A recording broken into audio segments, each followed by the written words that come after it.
오늘 사도행전 10장 33절의 말씀을 가지고 유일한 관객이라는 제목으로 잠깐 은혜를 나누고자 합니다. 오늘 말씀을 좀 나누기 전에 두 가지 단어에 대해서 좀 생각을 해보고 말씀을 좀 이렇게 살펴보려고 합니다.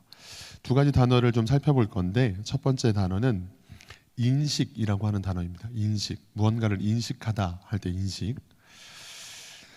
인식이라는 단어의 사전적 의미는 사물의 본질이나 진위를 파악해서 깨닫는 것이라고 되어 있더라고요.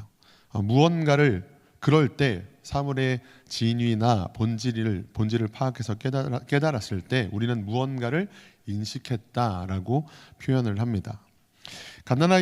갓난아기의 기저귀를 갈아주다가 화장실 등의 이유로 잠시 자리를 비운 사이에 사고가 벌어지는 때가 있습니다. 아이가 기저귀 안에 있는 물건들 이렇게 손으로 만지는 그런 경우들이 왕왕 있죠. 물론 당연히 옆에 엄마가 있거나 아빠가 있었으면 손대지 않았을 텐데, 손대기 전에 바로 치웠을 텐데, 그런데 잠깐 화장실이 너무 급해서 갑자기 이렇게 딱 갔다 온 사이에 아기가 기저귀 안에 있는 것들을 이렇게 손으로 만지는 거예요. 왜 만졌을까요? 응아가 더럽다는 인식이 아직 없기 때문에, 그런 인식 능력이 아직 생겨나지 않았던 때이기 때문에 그랬겠지만, 더 정확하게는 그런 것들을 인식할 수 있는 능력 자체가 없었기 때문입니다. 그러나 시간이 지나면서 아이가 직접적으로 간접적으로 여러 가지 교육을 받고 인식 능력이 향상되면서 또 어떤 물건의 가치, 이런 것들도 가치 인식의 능력도 성장하면서 사물이나 사건 혹은 사람에 대한 진위를 파악해서 깨닫는 능력도 자연스럽게 발전해 갑니다. 그러면서 인식 능력도 점점점 발전하게 되는 거죠. 그런데 이 인식이라는 건 놀랍게도 우리가 항상, 좀 전에 이제 배설물에 대한 이야기를 했으니까 이건 더러운 거야 뭐 밥을 먹을 때도, 길을 갈 때도, 무언가를 할 때도, 잠을 자고 아니면 씻을 때 매 순간마다 그것을 인식하고 있지는 않습니다. 이건 더러운 거야 계속 인식하진 않아요. 그렇게 계속해서 그런 인식을 현재화시키지는 않습니다. 인식은 어떻게 사용하느냐면 필요할 때에만 그 인식이 자연스럽게 나옵니다. 내가 지금 전혀 화장실과 관련된 일을 하고 있지 않은데 화장실은 뭐 더러운 거야, 응아는 더러운 거야 라고 하는 인식은 계속해서 하고 있지 않다는 거죠. 예를 들어서 우리가 길을 건널 때 교차로가 있잖아요. 사거리가 있는데 사거리 중에서도 예를 들면 뭐 사천교 앞에 있는 사거리가 굉장히 인명피해가, 교통사고가 많은 사거리라고 예를 들어 보겠습니다. 그래서 해마다 이곳에서 많은 사람이 다치고 죽기도 하는 사거리다라고 한다면, 그런 이 사거리는 특별히 유난히 다른 사거리들에 비해서 좀 더 위험한 곳이다라고 하는 인식을 하게 되는 거죠. 그런데 매일 밥을 먹으면서 또 그 사거리는 뭐 직장에서 일을 하면서 학교에서 공부를 하면서 그 사거리는 위험해라는 생각을 계속 하고 있지는 않다라고 하는 거예요. 그런데 어디를 갔다가도 그 사거리에 도착하면, 그 사거리 앞에 내가 이르게 되면 이 사거리는 특별히 더 사고가 많은 곳이니까, 위험한 곳이니까 좀 더 조심해야 되겠다. 신호등이 파란불로 바뀌더라도, 횡단 신호가 켜지더라도 좌우를 살펴봐서 차가 오는지 안 오는지 좀 더 주의를 기울이고 건너게 된다라고 하는 거죠. 그렇게 그 사거리에 다다랐을 때만 이 사거리가 특히나 위험한 곳이다라고 하는 인식을 현재화하는 겁니다. 그래서 인식을 현재화하는 것에 대해서 의식한다라는 표현을 씁니다. 제가 지금 두 가지 단어를 이야기를 드렸어요. 인식하다와 의식하다. 인식과 의식이라는 단어에 대해서 이야기를 해봤습니다. 정리해보면 우리가 무언가를 인식하고 그 인식한 것을 현재화하는 것, 이것이 의식이다라고 하는 거예요. 그런데 이 의식은 항상 현재화되어 있지는 않고 어떤 상황에 맞닥뜨렸을 때, 그 사거리에 도달했을 때, 이런 때만 인식을 의식화하게 되는, 현재화해서 의식하게 되는 것이 우리의 삶이다라고 하는 거예요. 그런데 이 인식과 의식이라는 개념을 성경 속으로 갖고 와 보면 이렇게 됩니다. 그리스도인들은 모두 이런 인식을 갖고 있습니다. 바로 하나님은 편재하신 하나님이다라는 인식이에요. 하나님은 편재하시다라는 표현을 쓰기도 하고, 하나님은 무소부재하신 분이다라는 표현을 쓰기도 합니다. 무소부재라는 단어, 편재라는 단어 아마 한 번 이상씩은 들어보셨을 거예요. 어떤 의미죠?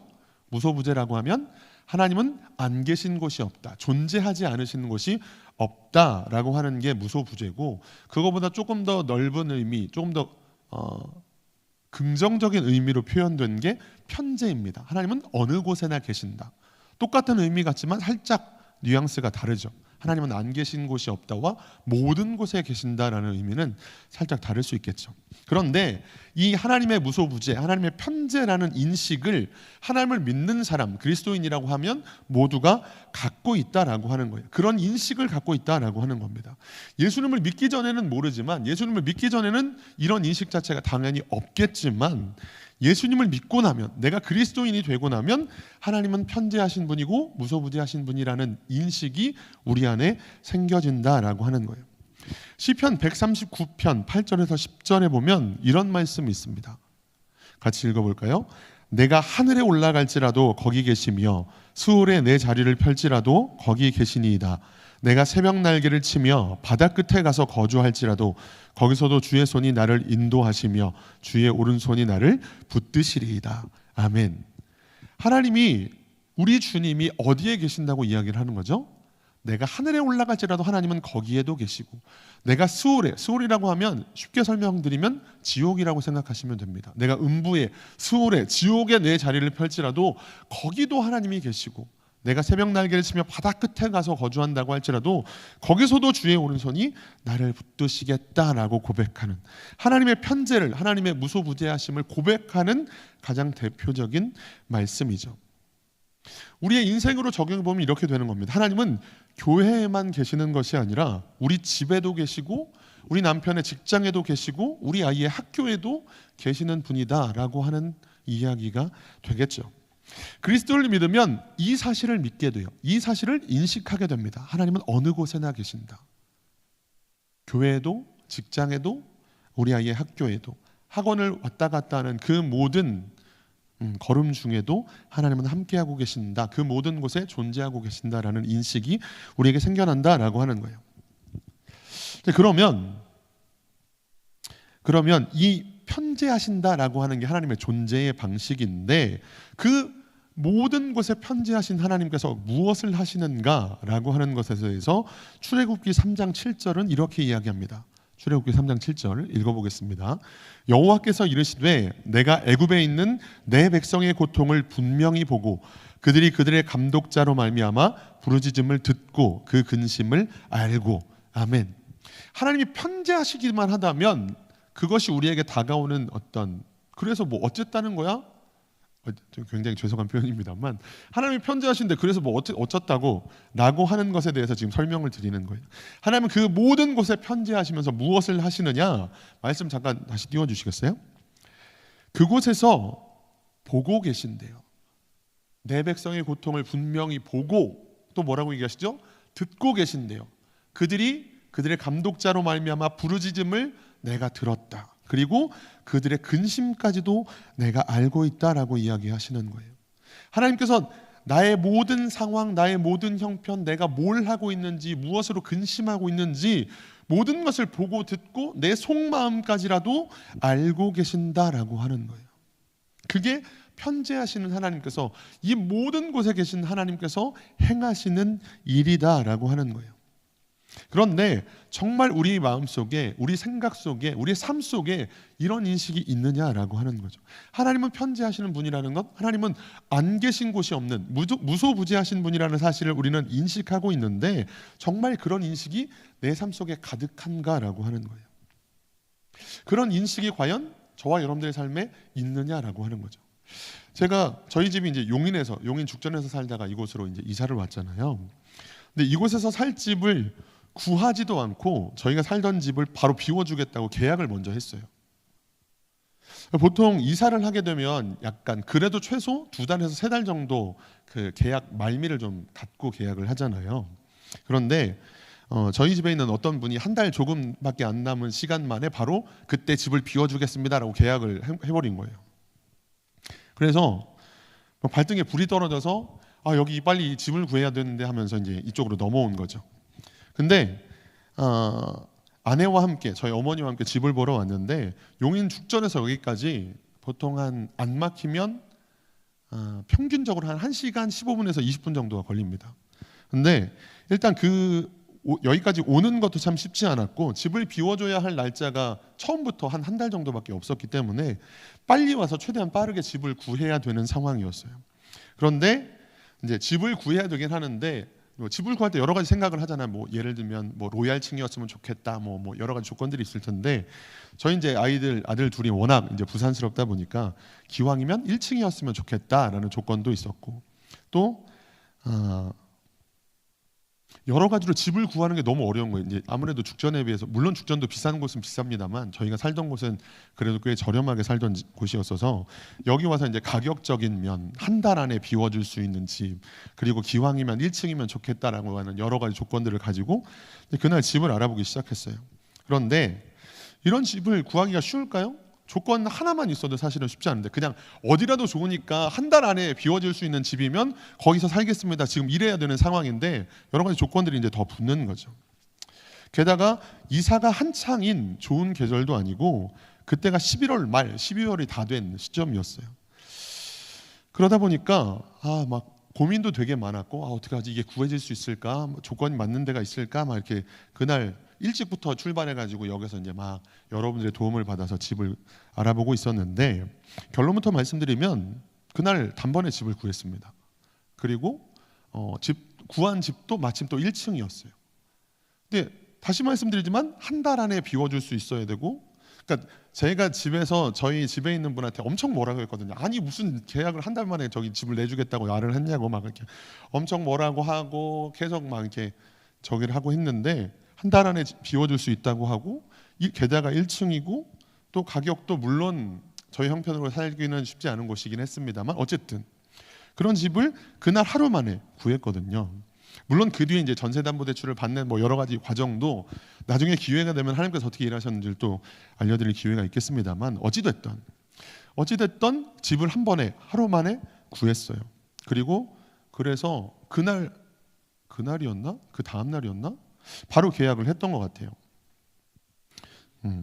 그런데 이런 일련의 과정들을 겪으면서 사실 저는 하나님께 엄청 매달리면서 기도를 하진 않았거든요. 물론 발등에 불이 떨어진 상황이긴 했는데 기도를 막 금식하면서 하고 막 엄청 구하고 막 그러진 않았어요. 물론 이제 다른 분은 어땠는지 모르겠습니다만 저는 그렇게까지 막 고민하거나 하진 않았거든요. 그냥 어떻게 하지 빨리 구해야 되는데 라는 생각 정도만. 근데 그럼에도 불구하고 하나님은 정말 그 모든 조건에 딱 들어맞는 집을 예비하셨고 바로 세 번째 부동산에서 이제 그 집을 찾게 하셨죠. 그게 편지하시는 하나님이 지금 내 마음에 어떤 근심이 있는지 어떤 생각을 하고 있는지 어떤 고민이 있는지까지도 다 듣고 보고 이미 예비하고 계셨다라고 하는 거죠. 그런데 하나님은 편지하시는 이것이 하나님의 존재 방식이기도 하시지만 또 한 가지의 존재 방식이 있습니다. 그게 뭐냐면 하나님이 임재하신다라는 표현을 우리가 써요. 하나님은 모든 곳에 충만하게 거하시는데 갑자기 이스라엘 백성들에게 성막을 지으라고 하시죠. 그리고 솔로몬을 통해서는 성전을 지으시기도 합니다. 온 사방에 안 계신 곳이 없는 그분이 특별하게 내가 이곳에 임재하겠다라고 말씀하시는 공간, 존재 방식이 있는 겁니다. 나는 어느 곳에나 편재하지만 이 성막에, 이 성전에 특별히 좌정할 거야. 나는 이곳에 임재할 거야 라고 말씀하시기도 한다라고 하는 거예요. 그런데 임재라고 하는 건 하나님이 편재하시는 분이라는 인식을 현재화하면 이게 의식이라고 말씀드렸죠. 임재의식이 되는 겁니다. 다시요. 우리가 인식과 의식에 대해서 얘기를 했는데 하나님이 편재하시는 분이라는 인식을 현재에 적용하면 현재화하면 임재의식이 되는 거예요. 하나님 나는 예수 믿고 편재하신 하나님을 인식하고 있습니다 라고 하면 물론 그것은 잘한 거예요. 중요한 일입니다. 그러나 그것으로 그치면 인식으로만 그치면 내 삶에 하나님의 역사가 나타나기는 어렵습니다. 내 삶에 하나님의 능력이 나타나는 일은 쉽지 않아요. 왜냐하면 하나님을 인식하는 것을 뛰어넘어서 그 인식을 지금 현재의 내 삶에 적용하는 것, 현재화하는 것, 그래서 의식화하는 것, 임재의식화했을 때 내 삶에 하나님의 능력이 나타나기 시작한다라고 하는 겁니다. 예수님을 믿는데 하나님의 역사가 나타나지 않는 가정이 있죠. 예수님을 믿는데 삶의 현장에 하나님의 능력이 나타나지 않는 경우들은 하나님이 그곳에 안 계셔서 그런 게 아니라 그분은 여전히 우리와 함께 계시고 어느 곳에나 편재하시는 무소부재하신 분인데, 우리와 동행하시는 분인데, 그러나 우리의 중심을 보시고 지금도 내가 너와 함께하고 계신다는 사실, 당신이 우리와 함께하고 계신다는 사실을 고백하고 의식하고 살아가는 사람의 삶 속에 하나님은 역사하고 나타나기를 원하신다라고 하는 거예요. 그래서 예수님을 믿는 사람이라면 하나님의 편재와 무소부재를 모두가 인식하지만 그 인식을 매번 갖고 있는 건 아니라고 말씀을 드리는 거예요. 의식하는 것, 지금 이 순간도 이곳에 나와 함께하고 계시고 내 옆에 계시고 내 앞에 계신다는 사실을 의식하는 사람의 삶 속에 하나님은 역사하신다라고 하는 거예요. 만약 이 하나님을 의식하면, 하나님의 임재의식을 갖고 있는 사람에게는 세 가지 역사가 나타납니다. 세 가지 능력이 나타나요. 그 첫 번째가 뭐냐? 죄를 이기게 된다라고 하는 거예요. 죄를 이기게 된다. 우리가 다 잘 아는 요셉이 보디발의 아내에게 동침할 것을 요청받는 상황에서 요셉이 하는 이야기를 우리가 볼 수 있습니다. 창세기 39장 9절이에요. 읽어보겠습니다. 이 집에는 나보다 큰 이가 없으며 주인이 아무것도 내게 금하지 아니하였어도 금한 것은 당신뿐이니 당신은 그의 아내임이라. 그런즉 내가 어찌 이 큰 악을 행하여 하나님께 죄를 지으리이까. 아멘. 이 본문 구절을 살펴보면 보디발의 아내가 요셉을 유혹하다 못해 집안에 있는 모든 사람들을 다 내보냅니다. 어떤 식으로 내보낸지 모르겠지만 주인마님의 명령이니까 아마 다 나갔겠죠. 그리고는 지금 너하고 나 둘밖에 없다고, 그러면서 또다시 동침할 것을 요청하는 거예요. 그러나 요셉은 뭐라고 이야기하는 거죠? 아니요, 이곳은 아무도 없는 게 아니라 하나님이 이곳에 계십니다라고 고백하는 거죠. 그는 편재하시는 하나님에 대한 인식을 의식화하고 있었던 거예요. 하나님에 대한 임재의식을 갖고 있었던 거죠. 그랬을 때 그가 뭘 할 수 있었다고요? 죄를 이길 수 있었던 거예요. 여러분, 저는 이 장면을 묵상해 보면서 그런 생각들을 해봤어요. 보디발의 아내의 이야기를 한 번만 들어준다면 요셉의 입장에서는 사실 믿져야 본전인 상황이에요. 주인마님의 마음에 들어서 나쁠 건 아무것도 없는 상황이죠.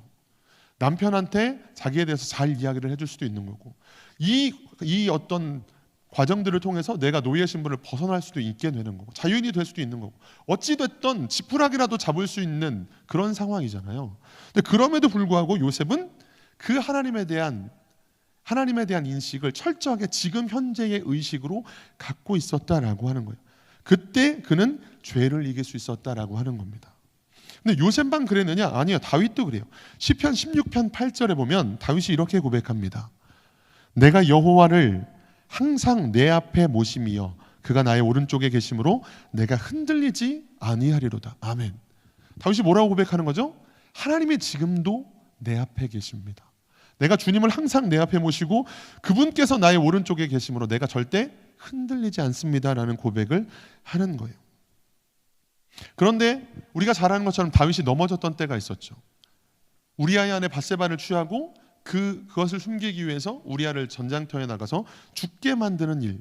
근데 그 일에 대해서 시편 51편 4절에 보면 다윗이 이것을 회개할 때 뭐라고 고백하느냐?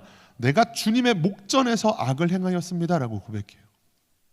그 죄를 짓는 순간은 하나님이 지금도 내 앞에 계시고 지금도 나를 보고 계시는, 우리가 아까 살펴봤었죠. 편지하신 하나님은 우리의 모든 상황을 보고 듣고 우리의 마음까지라도 감찰하시고 통촉하시는 분이라고.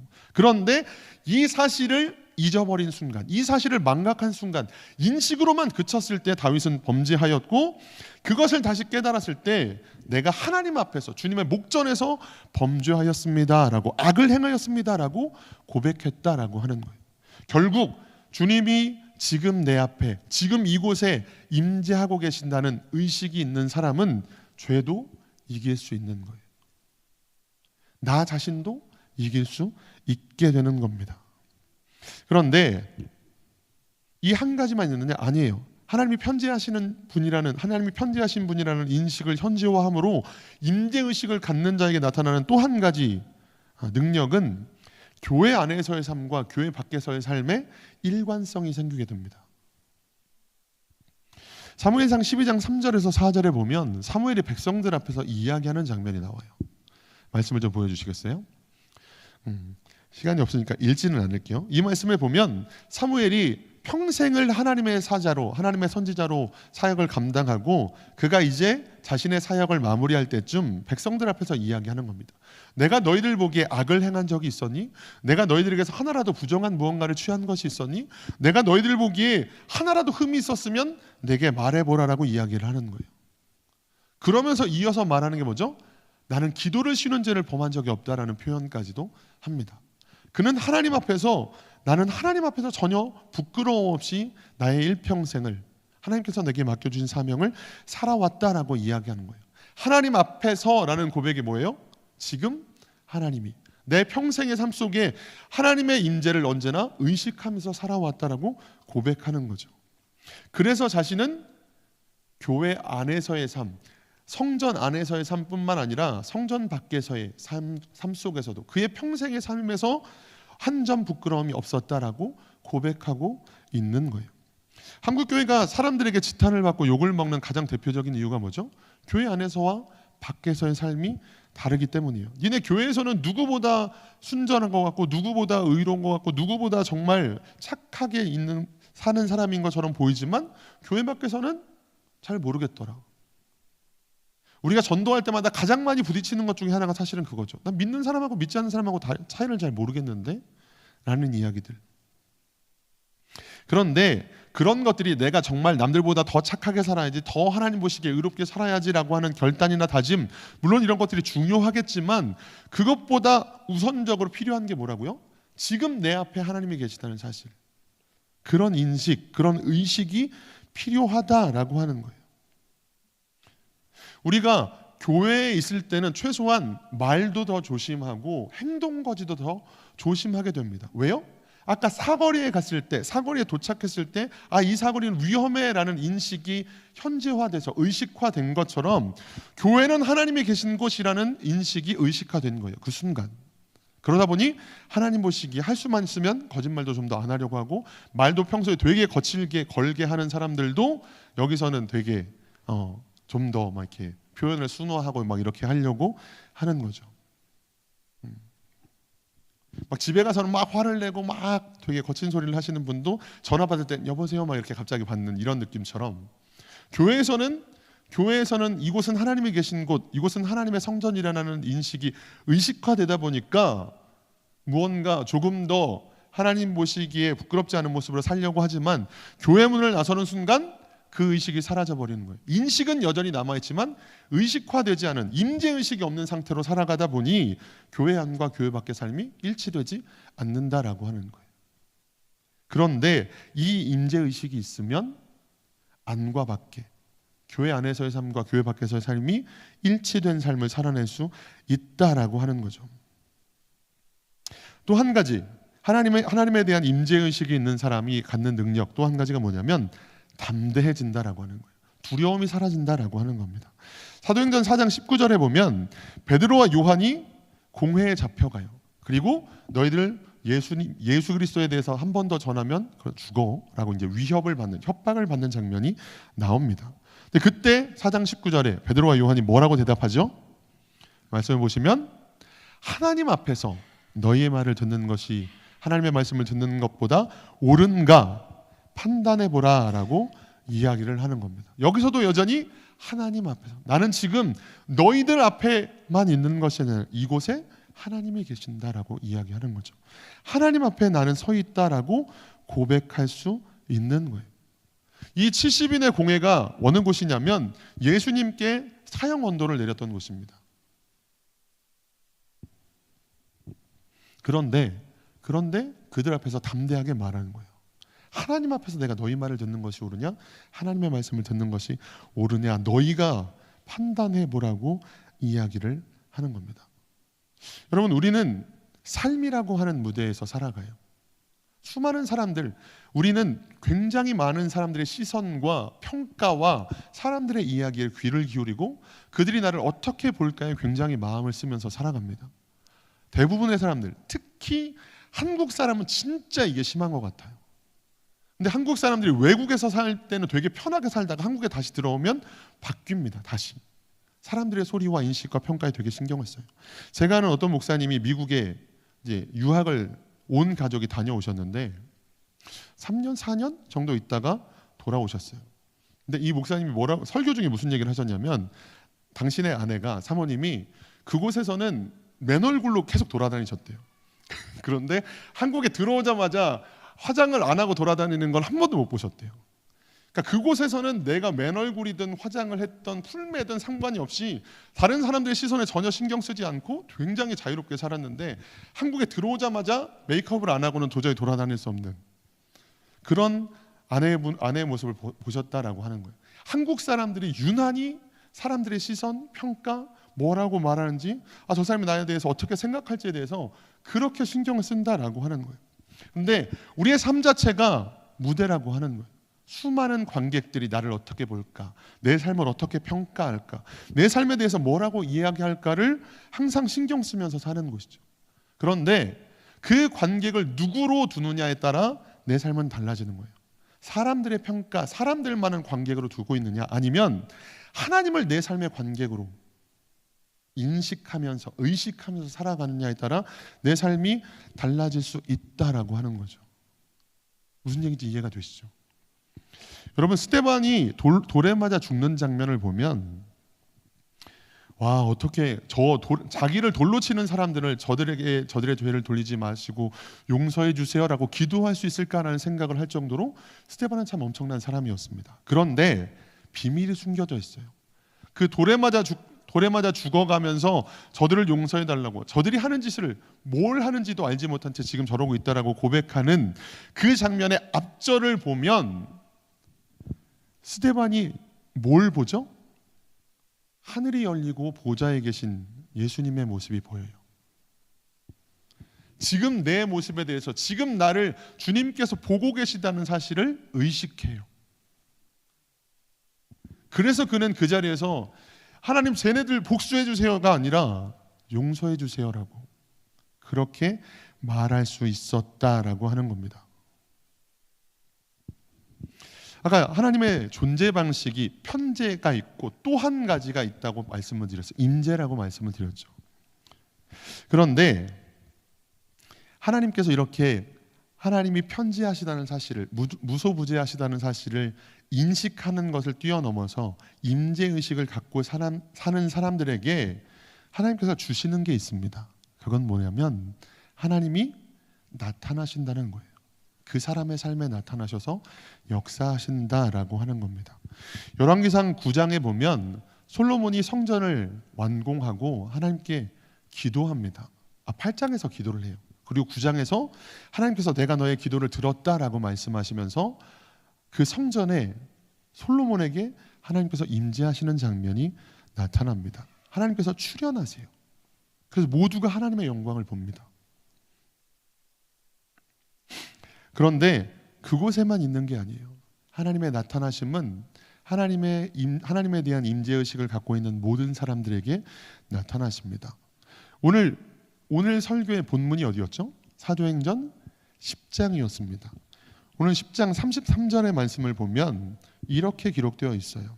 내가 곧 당신에게 사람을 보내었는데 오셨으니 잘하였나이다. 이제 우리는 주께서 당신에게 명하신 모든 것을 듣고자 하여 다 하나님 앞에 있나이다 라고 고백합니다. 백부장, 이방의 이탈리아의 백부장 고넬료가 천사의 알려줌을 듣고 베드로를 초청해 옵니다. 그리고 지금 고넬료의 집에 베드로가 찾아왔어요. 그래서 그 베드로를 환대하면서 맞아들이면서 하나님께서 당신에게 명하신 모든 것을 듣고자 우리가 여기 있습니다 라고 표현을 하는데, 그런데 뭐라고 얘기했다고요? 다 하나님 앞에 있나이다 라고 고백했다고요.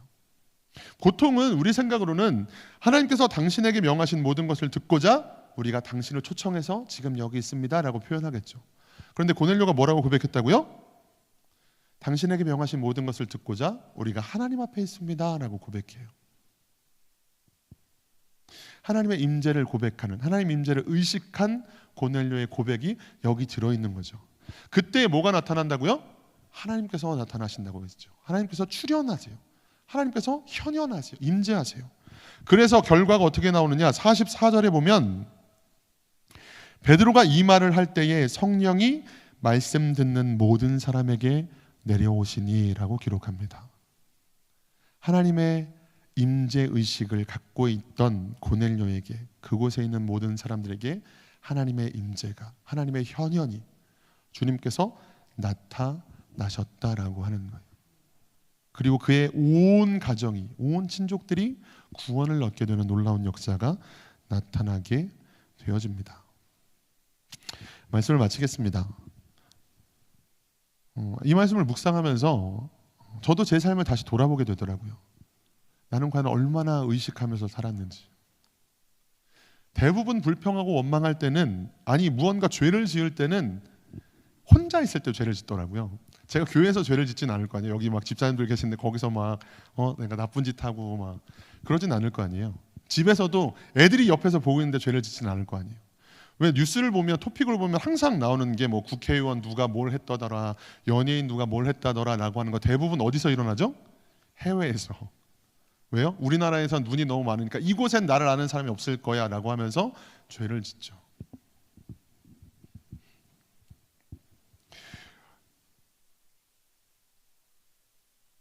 아무도 내 수고를 알아봐 주지 않는 것 같은, 그런 때 실망하고 낙심하는 것도 사실은 마찬가지죠.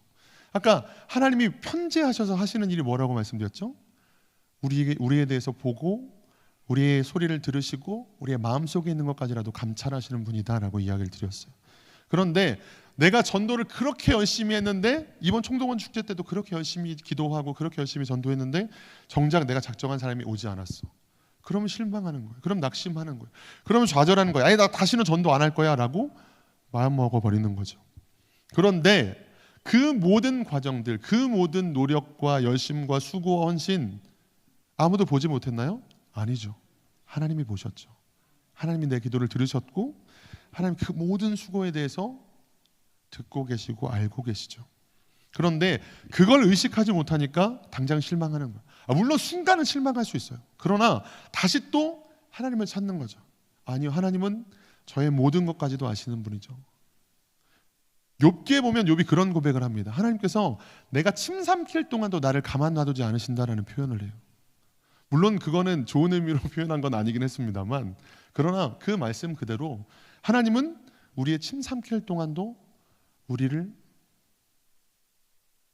버려두지 않으십니다. 우리의 일거수일투족을 보고 무슨 생각을 하는지, 어떻게 슬퍼하는지, 왜 지금 힘들어하고 아파하는지까지도 다 감찰하시는 분입니다.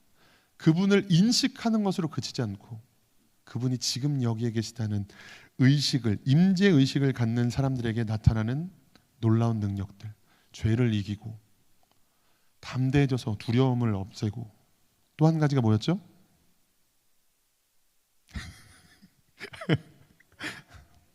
이럴 때 담임 목사님은 감사하다고 얘기하실 텐데 그리고 무엇보다 하나님에 대한 임재의식을 갖는 자의 삶 속에 하나님은 나타나셔서 역사하신다라고 하는 거예요. 아무도 모르는 것 같아도, 아무도 알아주지 않는 것 같아도, 저 혼자 너무 힘들어요, 왜 나만 이렇게 해야 되죠? 라고 생각을 할 때도 하나님은 아니, 내가 다 보고 있단다. 내가 너의 생각을, 너의 수고를, 너의 헌신을 다 알고 있단다 라고 말씀하세요. 사실 시간만 되면 찬양을 한 곡 하고 싶었는데, 날 향한 계획이라는 찬양이 있습니다. 마커스의 찬양인데 후렴구에 보면 이런 가사가 나와요. 지금 여기 계시며 말씀해 주시는 하나님, 내 삶에 역사하시는 신실한 나의 하나님을 찬양해 라는 고백이 있습니다.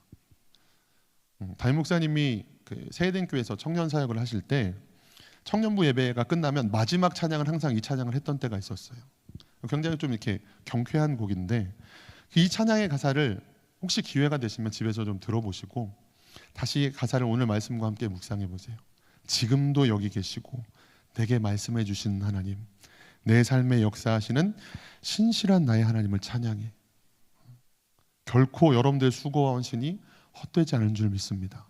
하나님이 다 보고 계시고 또 여러 가지 능력들로, 무엇보다 하나님의 인재로, 하나님의 능력으로 역사하실 줄 믿습니다. 이런 은혜와 축복을 인식으로 그치지 마시고 의식하심으로 오늘도 주님과 동행하시는 삶 살아가실 수 있기를 주님의 이름으로 축원합니다. 기도하겠습니다.